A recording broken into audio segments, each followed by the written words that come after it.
সেদিন ছিল শনিবার, তো বাড়িতে অন্য কিছু নিরামিষের দিন খেতে ইচ্ছা করছিল না, তাই ভাবলাম বিরিয়ানি তৈরি করা যাক। তো চিকেন বিরিয়ানি, মাটন বিরিয়ানি তো সবাই বাড়িতে মোটামুটি এখন সবার বাড়িতেই হয়। আগে সাধারণত হতো না, আগে কিনেই খাওয়া হতো। তো এখন চিকেন বিরিয়ানি, মাটন বিরিয়ানি তো খাওয়াই হয়, তো ভাবলাম নিরামিষের দিন একটু পনির বিরিয়ানি করা যাক।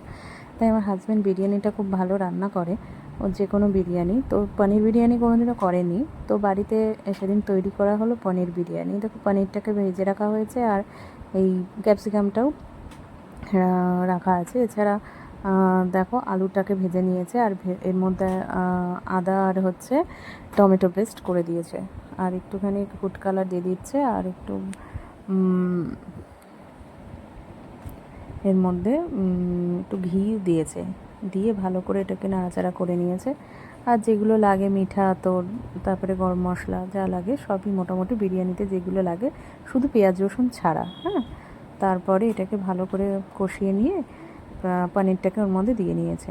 দিয়ে তারপরে হলো ভাতটাকে আলাদা করে আমরা সেদ্ধ করে রেখেছিলাম, আধা সেদ্ধ, এবং তারপরে বিরিয়ানিতে যেমন ওর উপর ছড়িয়ে দেওয়া হয় সেই রকম পনিরের ওই গ্রেভিটার ওপর ভাতটাকে আমরা ছড়িয়ে দিয়েছিলাম।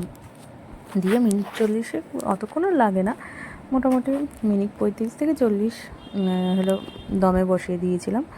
তারপরে এটাকে বন্ধ করে দিয়ে গ্যাসটাকে, তো দেখছে যে ভাতটা সেদ্ধ হয়েছে কিনা। তো ভালোভাবে ভাতটা হয়ে গেছিলো, আর বিরিয়ানিটাও রেডি হয়ে গেছিলো।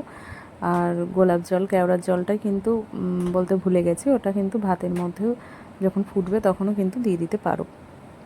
তো এইভাবেই পুরো বিরিয়ানিটা তৈরি করা হয়েছিল, এবং খুব ইজিভাবে বিরিয়ানি। নিরামিষের দিন যদি কিছু ভালো না লাগে, তো এইটা বানিয়ে কেউ চটপট খেয়ে নিতে পারো। তো রেসিপিটা তো আমার খুব ভালো লেগেছে। তো ভালো লাগলে একটা অবশ্যই লাইক করবে, কমেন্ট করবে, আর সবার মাঝে একটু শেয়ার করে দেবে। ধন্যবাদ।